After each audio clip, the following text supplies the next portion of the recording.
ये दिनेश अरोड़ा, जो हमारे संजय सिंह जी ने भी कहा कोर्ट के अंदर, यही दिनेश अरोड़ा और यही अमित अरोड़ा ने कई बार स्टेटमेंट्स दिए हैं। और एक बार तो इसके स्टेटमेंट में लिखा है कि क्या भैया संजय सिंह को आपने कोई पैसा दिया, वाला नो नेवर। तो ऐसी क्या बात हुई कि आज वो बदल गया स्टेटमेंट?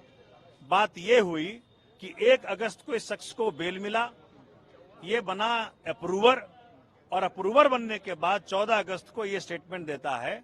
उस पे क्यों कोई ट्रस्ट करेगा? वो नेचुरल सी बात है, किसी का तुम कान फाड़ोगे, किसी का दांत तोड़ोगे, किसी की परिवार को धमकी दोगे, आप इस शर्त पे कि भाई तुमको तभी छोड़ेंगे जब तुम इन व्यक्तियों का नाम लोगे। तो संजय सिंह का छोड़ो, वो तो मोदी का नाम ले ले। सर, ईडी ने कुल कितने करोड़ रुपए लेन देन का आरोप लगाया है? कहा है कि 2 बार में 1-1 करोड़ रुपए हुए, फिर 1 करोड़ रुपए बाद में किसी के। ये तो ईडी से पूछो भैया जी। ये तो जीरो, मेरे हिसाब से ये सब हवा हवाई है। माननीय उच्चतम न्यायालय भी देख रहा है इसको, माननीय न्यायालय भी देख रहे हैं इसको। हवा हवाई है, एक नए धेले की रिकवरी नहीं, एक नए धेले का ट्रेस नहीं, एक नए धेले का एविडेंस नहीं। तो कौन किसकी पैसा? ठीक है सर, जो बयान जो 27 मार्च को हो चुके थे, मार्च में हो गए थे कई लोगों के, उसके आधार पर कोई कार्रवाई नहीं की गई, रखा रहा। अब आकर कार्रवाई की गई, इस पे बचाव पक्ष का भी सवाल था, कोर्ट का भी सवाल था। उसके बारे में ईडी ने एक एक्सप्लेनेशन दिया कि भी उन्हें धमकी दी गई थी कि बहुत सारे इन्फ्लुएंसर लोग हैं, उनका क्या किसी का नाम ना ले। सर, ये क्या मामला है, किस वजह से ऐसा ईडी को कहना पड़ा? आपको लग रहा है कि इस देश में इन्फ्लुएंसर संजय सिंह और सोमनाथ भारती हो सकते हैं? इस देश में इन्फ्लुएंसर वो होगा जिसके हाथ में आज ईडी है, सीबीआई है, वो इन्फ्लुएंसर हैं। वो पावर लगा रहे हैं, जोर लगा रहे हैं कि तू इनका नाम ले, तू इनका नाम ले, तू इनका नाम ले। तो ईडी के सारे आर्गुमेंट्स ध्वस्त हैं। 5 दिन वेट करो, सब काम हो जाएगा।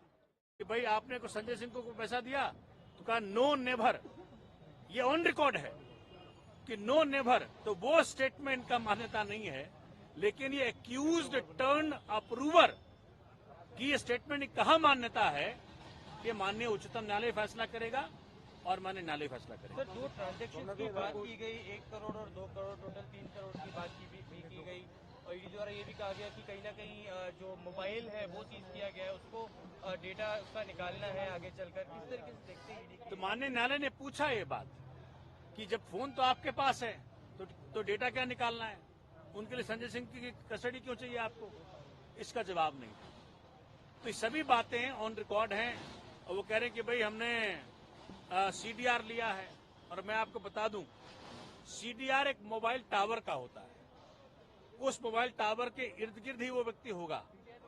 तो संजय सिंह के घर के बगल में मनोज ये तिवारी का भी घर है, तो क्या तिवारी से मिलने गया था वो आदमी? तो ये तो सीबीआई बताएगी, ईडी बताएगी। तो आज ईडी के पास किसी भी सवाल का जवाब नहीं था। आज ये बहुत दुखद है कि उस शख्स को ये प्रताड़ित करने का प्रयत्न कर रहे हैं, जो कि इस देश के अंदर कमजोर की आवाज, देश के जन जन की आवाज पार्लियामेंट में उठाया और मोदी जी को मजबूर किया कई बार। पहले सदन से निकाला और आज जेल भेजा, लेकिन सच जल्दी बाहर आएगा, ये आपको मैं वचन दे रहा हूं। आपकी तरफ से आगे क्या कोर्स ऑफ एक्शन होगा? क्या आपका कोर्ट जाना है अभी या क्या कानूनी तरीके से? अरे भाई, ये पहले प्रूफ तो कर लें। इनके पास कोई सबूत नहीं है, धेलेवर का सबूत नहीं है, 1 पैसे का ट्रेल नहीं है। ये सब हवा हवाई है पूरा केस। ये इसीलिए किया जा रहा है क्योंकि एक व्यक्ति है इस देश के अंदर जिससे माननीय मोदी जी को डर लगता है, उसका नाम अरविंद केजरीवाल। और उसी का परिणाम है कि उनके साथियों को तंग किया जा रहा है। अन्य गिरफ्तारियां भी होंगी। अरविंद केजरीवाल ने कल कहा कि और भी गिरफ्तारियां हो सकती हैं। भाई देखो, राजा साहब का मूड है, अब राजा साहब जो चाहे करें, लेकिन देश की डेमोक्रेसी, देश का प्रजातंत्र, देश का संविधान, देश का कोर्ट इस बात का फैसला करेगा कि सच हो और न्याय हो इस देश के अंदर।